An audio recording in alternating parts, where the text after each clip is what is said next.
बोले श्री शंखेश्वर पार्श्वनाथ भगवान की जय। बोले श्री धर्मनाथ भगवान की जय। बोले श्री महावीर स्वामी भगवान की जय। बोले श्री अनंत बुद्धि निदान श्री गौतम स्वामी महाराज की जय। बोले श्री सरस्वती मात की जय। पिछले कुछ दिनों से संस्कृत भाषा को सीखने का प्रयास हमारा जो चल रहा है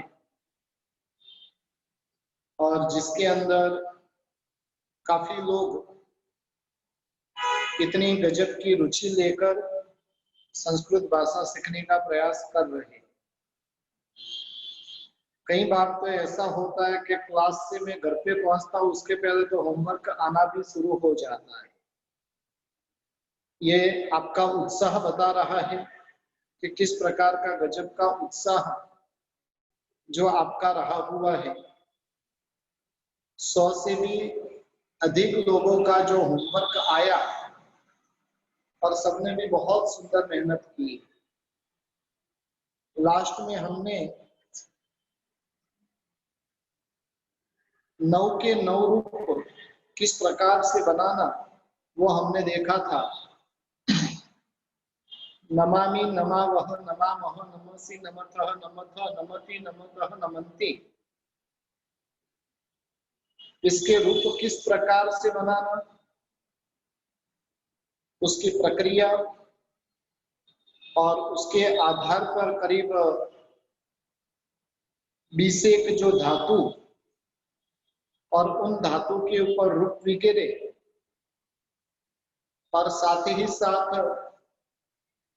छठे पाठ में दिए गए जो वाक्य, उन वाक्यों का भी सबने बहुत सुंदर होमवर्क करके भेजा था।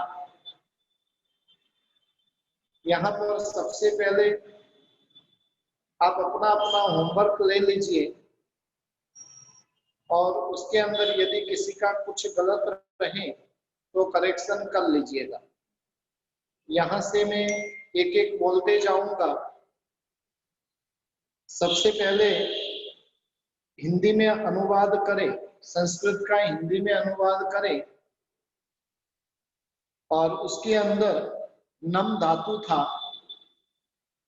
नम धातु का जो नमामि पद था और वो नमामि पद का अर्थ क्या होता है, मैं नमस्कार करता हूं, नमामि। दूसरे नंबर के अंदर पठसी था, तुम पढ़ते हो।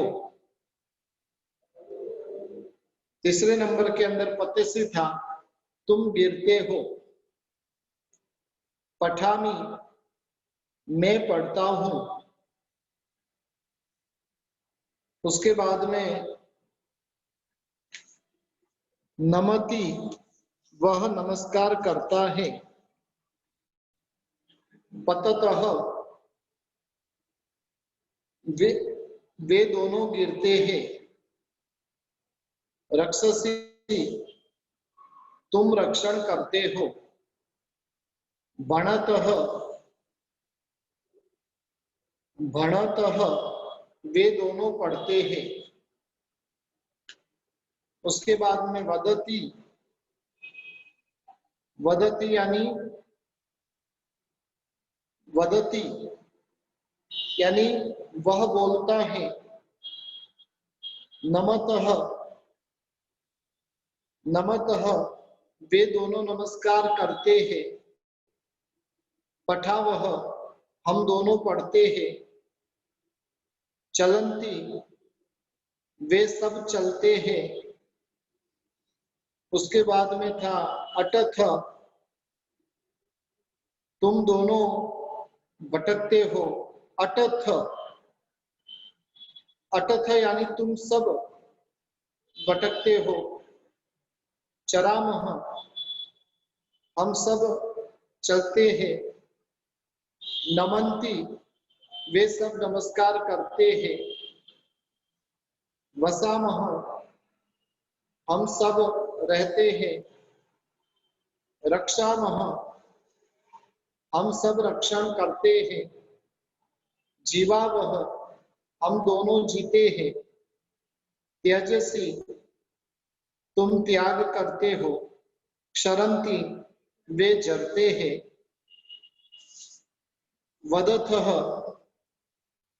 तुम दोनों बोलते हो, अर्चतः वे दोनों पूजा करते हैं, पठामह हम सब पढ़ते हैं, त्यजामि मैं त्याग करता हूँ, खादामि मैं खाता हूँ, चरति वह चलता है, पतसी तुम गिरते हो, वसामी मैं रहता हूँ, और अटथः तुम दोनों भटकते हो। इस प्रकार से संस्कृत भाषा में से हिंदी अनुवाद किया, गुजराती भाषी रहे तो वो गुजराती भाषा के अंदर समझ लें। अब संस्कृत में अनुवाद करना था, हिंदी में से आपको संस्कृत करना था, तुम नमस्कार करते हो, तो उसका सही रूप था नमसी, मैं गिरता हूं, पतामी वह पढ़ता है, पठती तुम गिरते हो, पतसी मैं पढ़ता हूं, पठामी वे दोनों रहते हैं, वसतः तुम बोलते हो, वदसी हम दोनों बोलते हैं, वदावह वह रक्षण करता है, रक्षति तुम दोनों गिरते हो, पतथः मैं खाता हूं, खादामी वे पूजा करते हैं, अर्चन्ति वे बोलते हैं, वदंती हम चलते हैं, चलामह तुम घूमते हो, अटसी हम पढ़ते हैं, पठामह तुम गिरते हो, पतसी वह चलता है, चलती हम दोनों खाते हैं, खादावह हम दोनों गिरते हैं, पतावह तुम सब खाते हो, खादथ वे त्याग करते हैं, त्यजंती तुम दोनों भटकते हो, अटथः तुम सब खाते वे दोनों पढ़ते हैं, पठतः मैं पूजा करता हूँ, अर्चामी वह जीता है, जीवती मैं रक्षण करता हूँ, रक्षामी तुम कहते हो, भणसी और हम रहते हैं, वसा मह। इस प्रकार से इतने सारे जो रूप आपको दिए गए थे और उन रूपों का भाषांतर संस्कृत का हिंदी में, हिंदी का संस्कृत में हमने किया। अब एक चीज ध्यान रखें कि जो गुजराती भाषी है उन्होंने तुम और तुम सब, उसके अंदर शायद वो गलती हुई भी हो। सामान्यतः गुजराती के अंदर एक वचन के लिए तू कहा जाता है और बहुवचन के लिए तुम कहा जाता है, तमे, तो उस हिसाब से वो आप समझ लेना। तो इस प्रकार से एक एक रूप आपको करके बताए। अब हम थोड़ा आगे बढ़ेंगे। आज जो छठे पाठ के अंदर हम प्रवेश करने जा रहे हैं, सबको पहले तो यहाँ तक सबको एकदम पक्का हो गया है, जितने धातु है, धातु के रूप है, जो सेंटेंस आपको दिए गए थे, ये सब एकदम इजी लग रहा है ना? ठीक है, लगभग सबका जवाब हाँ में ही आ रहा है, बहुत अच्छी बात है।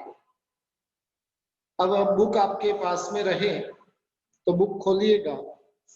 छठा पाठ हम प्रारंभ कर रहे हैं।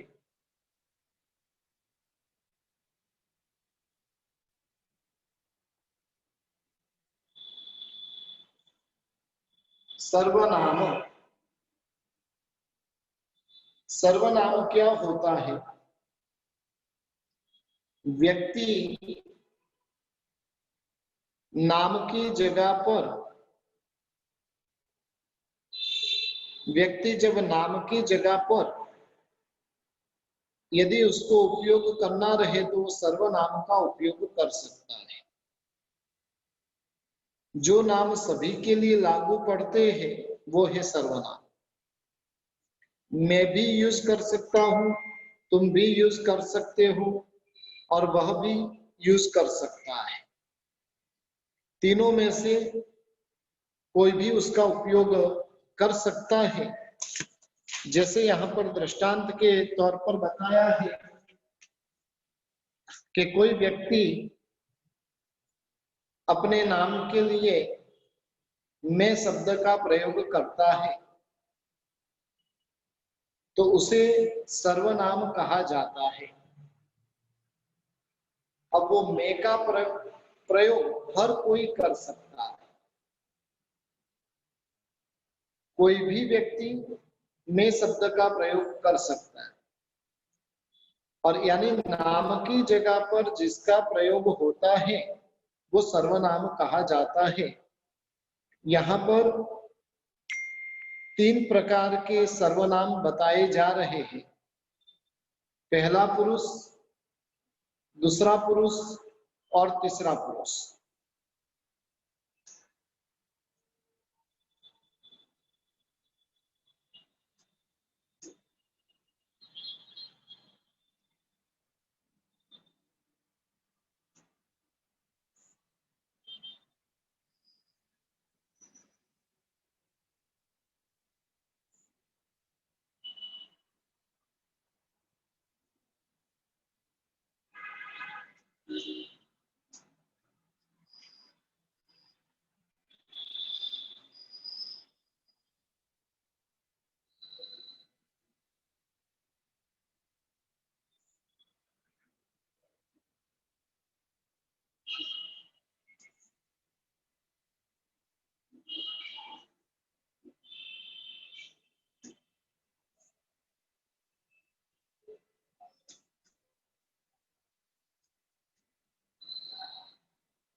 ये तीन प्रकार के पुरुष रहे हुए हैं। पहला पुरुष, दूसरा पुरुष और तीसरा पुरुष।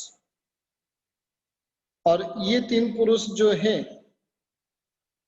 जैसे हमने मी वस मस सी थस्ता ती तस्ता अंति किया था ना, पठामी, पठावह, पठामह, वो पहला पुरुष था, ये पहला पुरुष हो गया।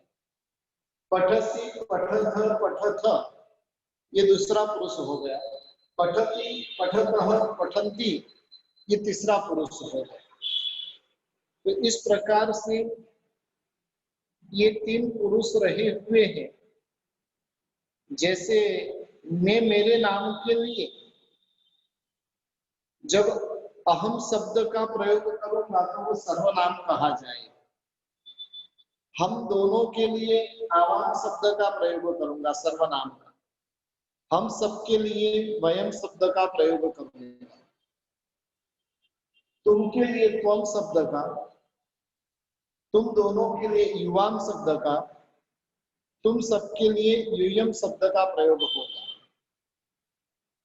वे के लिए सह का प्रयोग, वे दोनों के लिए तौ का प्रयोग, और वे सबके लिए ते का प्रयोग होता है। अब देखिए सिंपल से, आपने कल बहुत सारे वाक्य जो बनाए थे और उस वाक्य के अंदर इसको 5-6 वाक्य के अंदर हम गठित करके देख लेते हैं। जैसे कि संस्कृत भाषा के अंदर आपको वाक्य दिया था नमति। नमति तीसरा पुरुष एक वचन है, सह नमति, नमति के आगे सर्वनाम लग जाएगा, इसलिए सह नमति।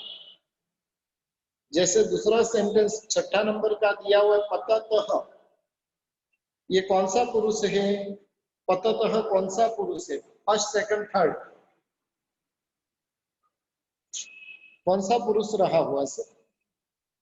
पततः, पततः नहीं, पततः थर्ड पुरुष है।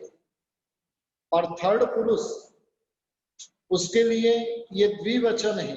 द्विवचन के लिए क्या शब्द का प्रयोग आप करोगे? सर्वनाम कौन सा यूज करोगे? तौ का, यानी तौ पततः। उसके बाद में रक्षसी, रक्षसी यानी तुम रक्षा करते हो। गुजराती भाषा में देखने जाए तो तू रक्षा करे छे, कौन सा पुरुष हुआ? सेकंड पुरुष। वचन कौन सा? एक वचन, यानी त्वम रक्षसी। उसी प्रकार से चरामह, कौन सा पुरुष कौन सा वचन है? चरामह फर्स्ट पुरुष, वचन, दोनों साथ में कर देना। 1 3, 2 1 2 2 2 3, उस हिसाब से बहुवचन। फर्स्ट पुरुष बहुवचन, बहुवचन के अंदर आएगा कि वयम चरामह, हम सब चरते हैं। उसी प्रकार से नमंती, कौन सा पुरुष कौन सा वचन?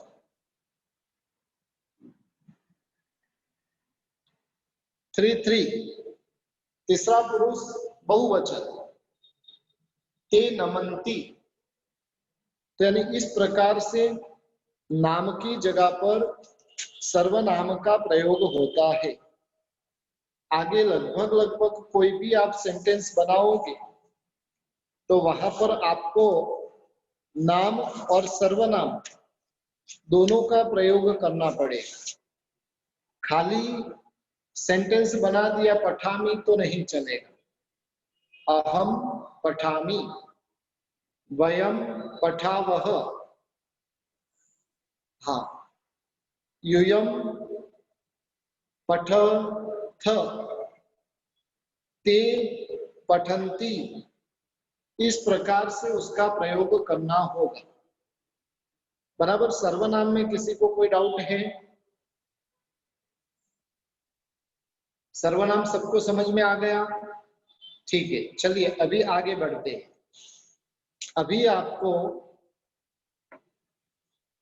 संधि के नियम बता रहे हैं।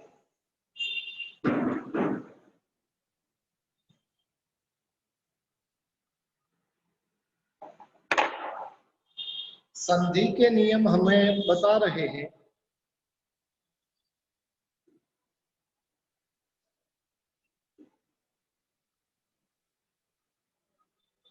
संधि का अर्थ क्या? बता रहा हूं, संधि का ही अर्थ बता रहा हूं। संधि यानी जोड़ना। ये एक रहा हुआ है और इधर एक रहा हुआ है। अब ये दोनों को ज्वाइन करना, उसको संधि कहते हैं। आपने सुना होगा पूर्व के काल में राजा महाराजाओं के बीच में संधि होती थी। संधि यानी क्या? क्योंकि तो उनका जो युद्ध होता था वो युद्ध रुक जाता था और वो दोनों क्या कर लेते थे? मित्र बन जाते थे, दोनों जुड़ जाते थे। यानी जुड़ना, उसे हम क्या कहते हैं? संधि कहते हैं।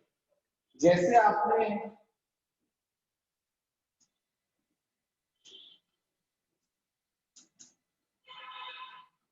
ये क बनाया था, तो क और अ दोनों मिलकर क्या हुआ था?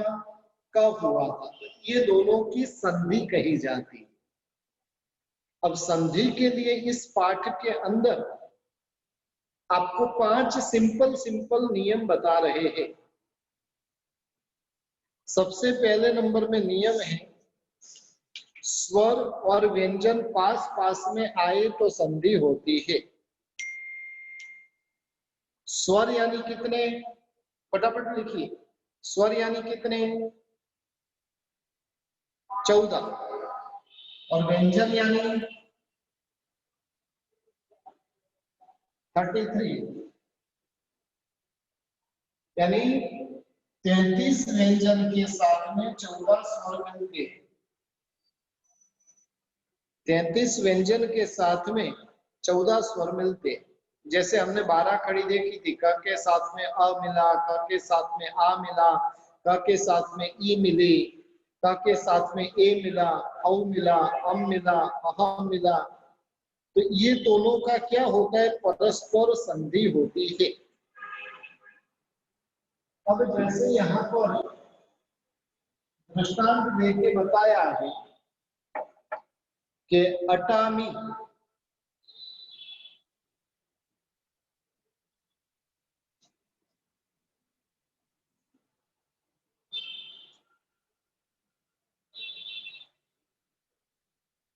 अहम, अटामी। अटामी का अर्थ क्या हुआ, लिखकर भेजिए जल्दी से। घूमना, भटकना, ठीक है। अटामी यानी मैं घूमता हूं, बराबर।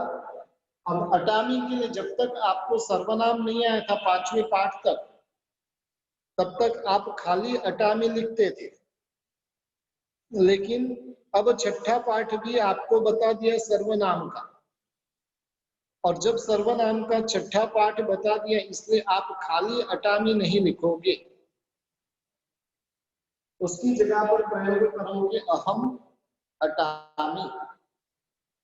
अब यहाँ पर परस्पर संधि हो जाएगी, यानी म के अंदर अ मिल जाएगा, व्यंजन और उसके बाद में स्वर आए तो संधि हो जाएगी। क्या हो जाएगा,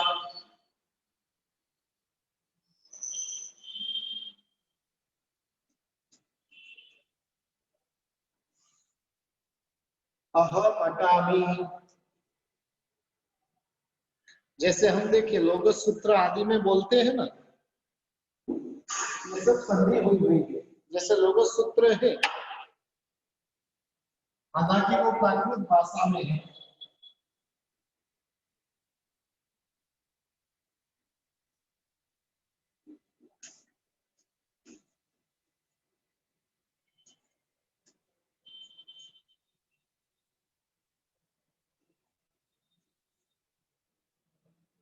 उसभम अजियम च वंदे। अब हमने क्या किया, वहां पर संधि कर दी, तो ये हो गया मम अजियम।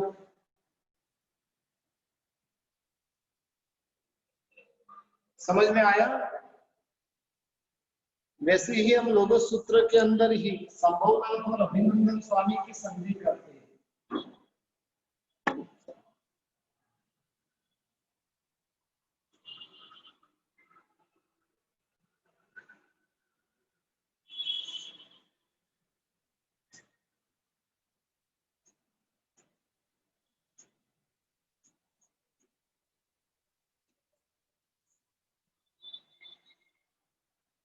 संभवम अभिनंदनम।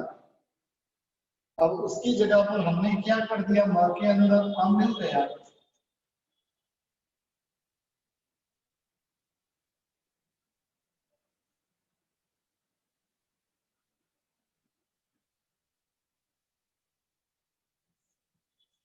संभवम अभिनंदनम। अब देखिए इसके अंदर एक गलती सब करते हैं लगभग सूत्र बोलने में। आप कैसे बोलते हो, उसको 3 भाग में डिवाइड कर देते हैं। संभव, इधर अभिनंदन आएगा, संभव अभिनंदन।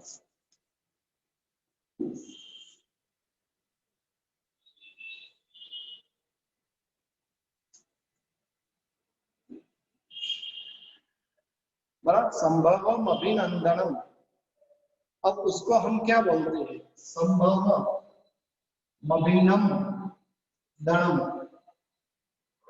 लगभग आप ऐसे बोलते, संभवम अभिनम दणम। अभिनम दणम नहीं है, यहाँ पर नम का प्रोनाउंस नहीं करना है, यहाँ पर नन करना है।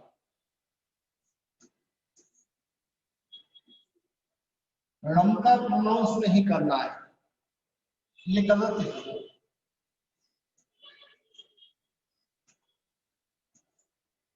नंदनम। आप अभिनंदन स्वामी बोलते हो कि अभिनंदन स्वामी बोलते हो?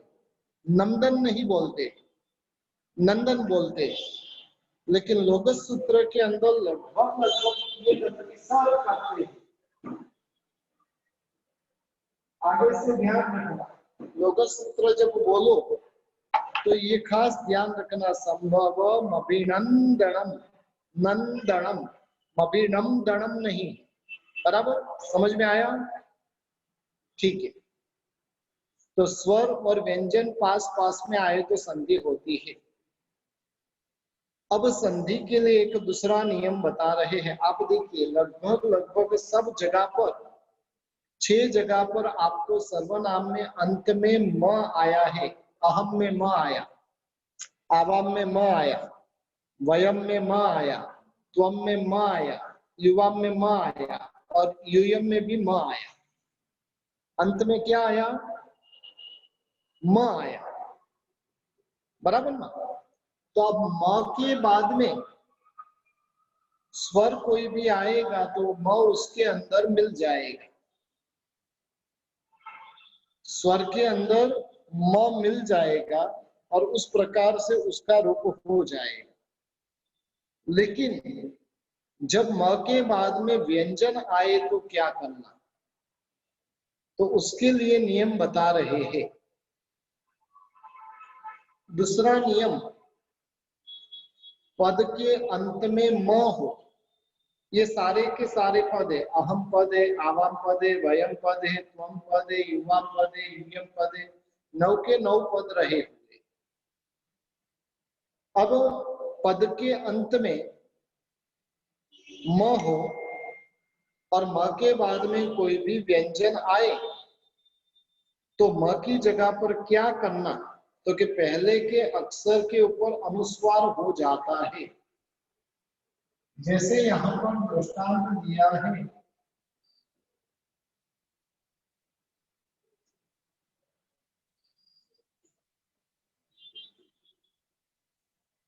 त्वम रक्षसी। अब त्वम के बाद में व्यंजन आया, र वो व्यंजन है कि स्वर है? व्यंजन है। अब म के बाद में व्यंजन आया तो वहां पर आपको क्या करना? सिंपल से नियम बता दिया कि आपको अनुस्वार कर देना, म नहीं लिखना, लेकिन म की जगह पर क्या करना? अनुस्वार कर देना। त्वम रक्षसी।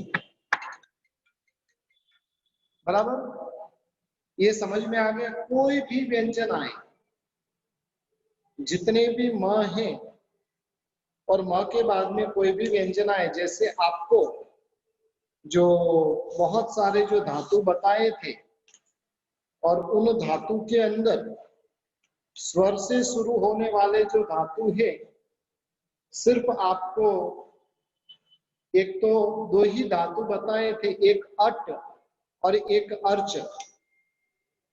ये 2 को छोड़कर बाकी सारे के सारे धातु वो व्यंजन से शुरू होने वाले थे। यानी म के बाद में कोई भी व्यंजन आए तो उस व्यंजन की जगह पर क्या करना? तो सिंपल से नियम आपको अनुस्वार कर देना। बराबर, इतना समझ में आ गया? ठीक है, अभी आगे नियम बढ़ते हैं। इसी नियम के अंदर अब आधा नियम बाकी है, उसको देखेंगे। अथवा तो म के बदले में बाद में रहे हुए व्यंजन का स्व अनुनासिक करना। अब समझ लो,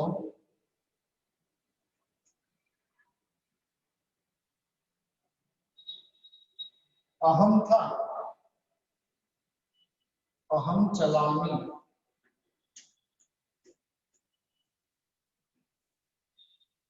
बराबर। अब म का बाद में रहे हुए व्यंजन का स्व अनुनासिक, यानी ये म है। म के बाद में जो रहा हुआ अक्षर जो है, उस अक्षर का स्व अनुनासिक करना। इसका स्व अनुनासिक क्या होता है? न्या होता है। किसकी जगह पर करना? च की जगह पर के मां की जगह पर? स्व अनुनासिक किसकी जगह पर करना? म की जगह पर, च की जगह पर नहीं करना है। बराबर। देखिए काफी लोग च च च लिख रहे हैं, च नहीं है, म है। म की जगह पर, यानी म जो था, म का क्या हो जाएगा? यह हो जाएगा। अब उसको कैसे लिखा जाएगा?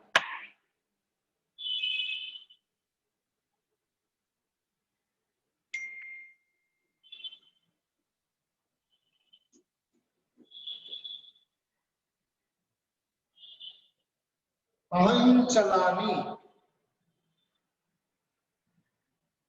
बराबर। इस प्रकार से लिखा जाएगा। उसी प्रकार से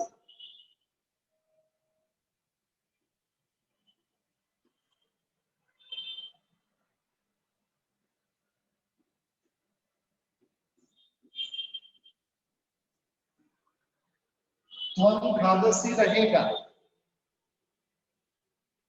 त्वम खादसी रहेगा तो फर्स्ट नंबर में तो इधर ये मां का अनुस्वार हो जाएगा। दूसरे नंबर के अंदर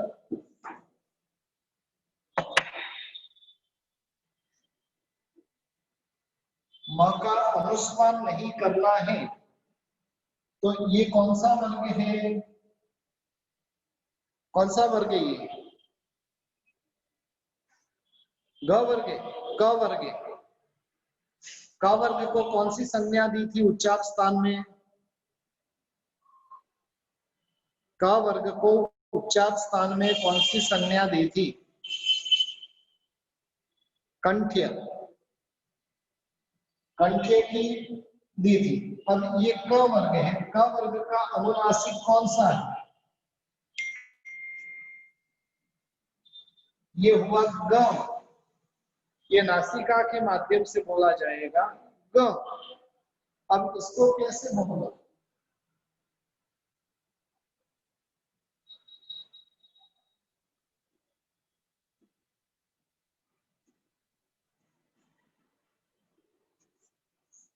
त्वं खादामी, यानी ड और ड के बीच में जो डॉट आता है उस प्रकार से वहां पर हो जाएगा।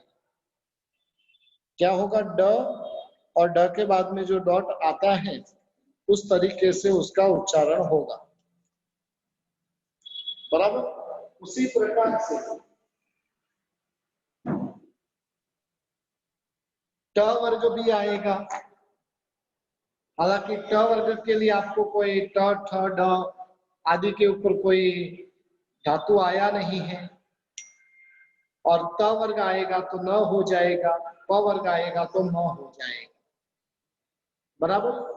इस प्रकार से देखिए, पीछे क आएगा, क ख ग घ, क वर्ग, तो उसका अनुनासिक है ग।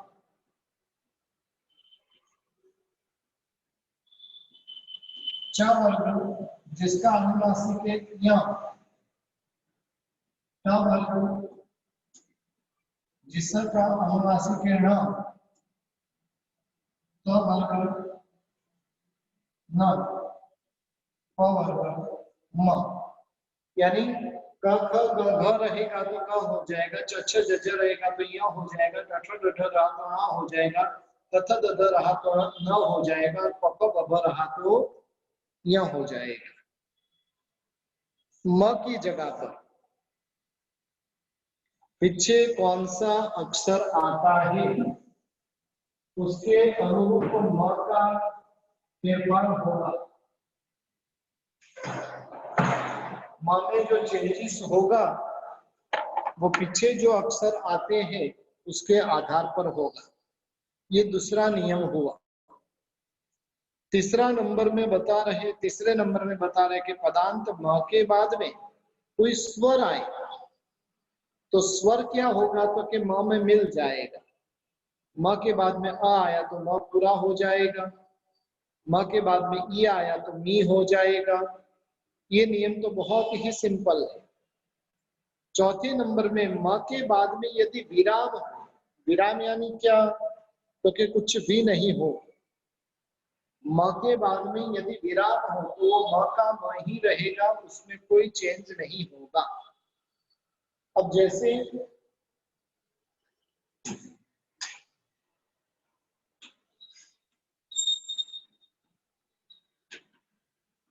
त्वम पठसी लिखा जाता है, उसी प्रकार से संस्कृत भाषा के अंदर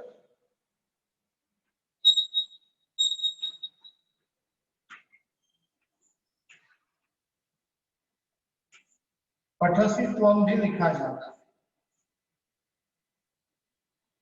अब विराम आए यानी क्या, विराम यानी पीछे कुछ भी ना हो।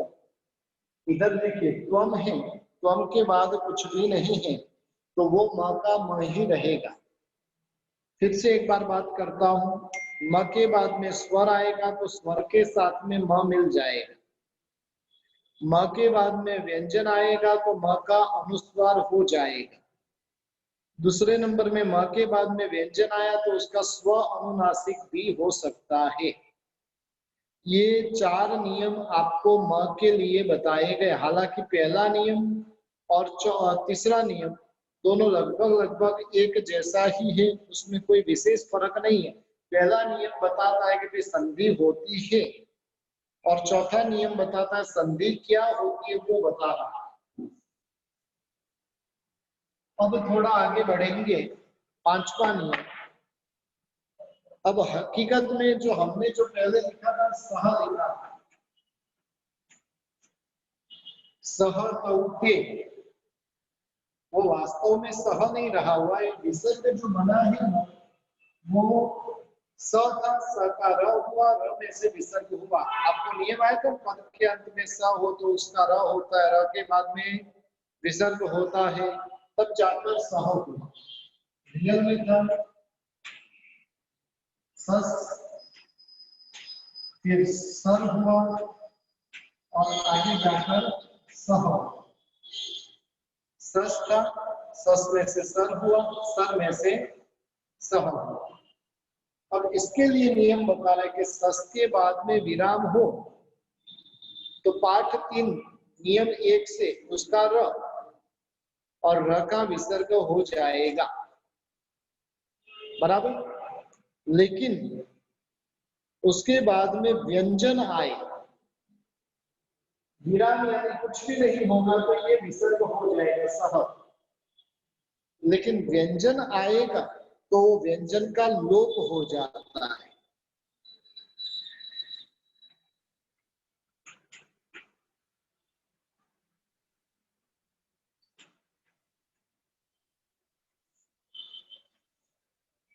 सस प्लस पठती था,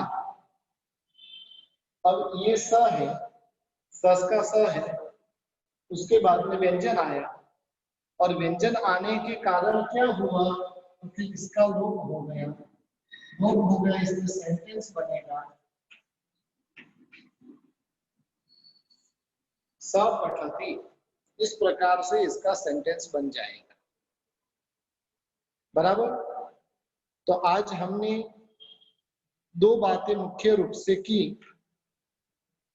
पहले नंबर में नाम की जगह पर व्यक्ति जब उपयोग करता है उसको सर्वनाम कहते हैं, और वो सर्वनाम बताए अहम, आवाम, वयम, उसकी भी हालांकि 7 विभक्ति आएगी, वो आपको 27वें पाठ में आएगी।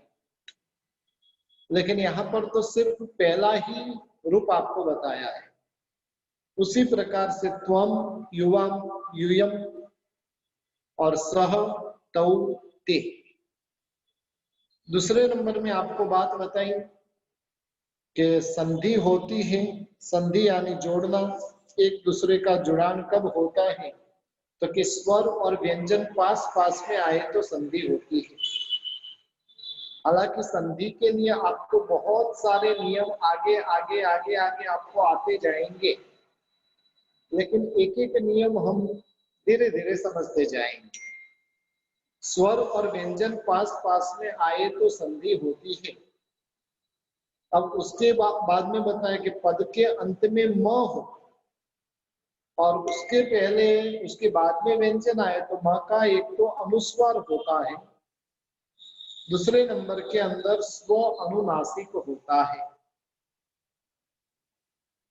दूसरा नियम बताया कि म के बाद में स्वर आए तो स्वर के अंदर, म के अंदर यानी स्वर मिल जाएगा। तीसरा नियम बताया कि म के बाद में विराम हो तो उसको कुछ भी नहीं होगा, वो म का म ही रहेगा। इस प्रकार से संधि के नियम बताए। और सस के बाद में यदि विसर्ग आता, विराम आता है तो वहां पर क्या होगा, विसर्ग होगा। और विराम नहीं आता है तो वहां पर कुछ लोप हो जाएगा, वो स का लोप हो जाएगा। इतनी बातें आज हमने क्लास के अंदर देखी। और उसके बाद में इस पाठ के अंदर आपको किसी भी प्रकार के धातु वगैरह नहीं दे रहे हैं, लेकिन जो पुराने ही धातु जो रहे हुए हैं उन धातु के साथ में आपको एक्सरसाइज करनी है। जितने भी धातु आए थे उन धातु के जो जो आपने रूप बताए थे उन रूप के साथ में अहम, आवाम, वयम, त्वम, युवाम, यूयम, सह, तौ, ते, उसको मिलाकर उसका रूप करके हमको देखना है। जहां पर पीछे क्या आता है, विसर्ग आता, पीछे व्यंजन आता है, पीछे स्वर आता है माँ के बाद में, उसके बाद में क्या प्रक्रिया होती है, वो प्रक्रिया आप सबको भी लेसन के अंदर इसके जो सेंटेंस है वो तो करना ही है, ये नियम सब याद करने हैं। और उसके अलावा 25 वाक्य आपको ऐसे बनाने हैं, अहम, आवाम, वयम आदि को यूज कर 25 सेंटेंस आपको बनाना है। और 25 सेंटेंस बनाकर उसके हिसाब से उसकी प्रैक्टिस करना। अब म तो पीछे 6 में तो म है, अहम में म है, आवाम में म है, वयम में म है, तो हम युवा सब में म है। अब म के बाद में क्या आता है तो आप क्या करना वो खास ध्यान रखना, बराबर। अब किसी का प्रश्न आया कि स्वर आए तो क्या करना, उसके लिए आपको 17 और 18वें पाठ के अंदर नियम आएगा। अभी तक उसका कोई नियम आया नहीं है, बराबर। तो अभी तो आपको ऐसा कोई स्वर आए तो अभी के लिए आपको विसर्ग कर देना है, लेकिन उसके लिए रियल नियम तो आपको 18 पाठ के बाद में आएगा, तो उस अनुरूप आपको प्रक्रिया करनी है। चलिए।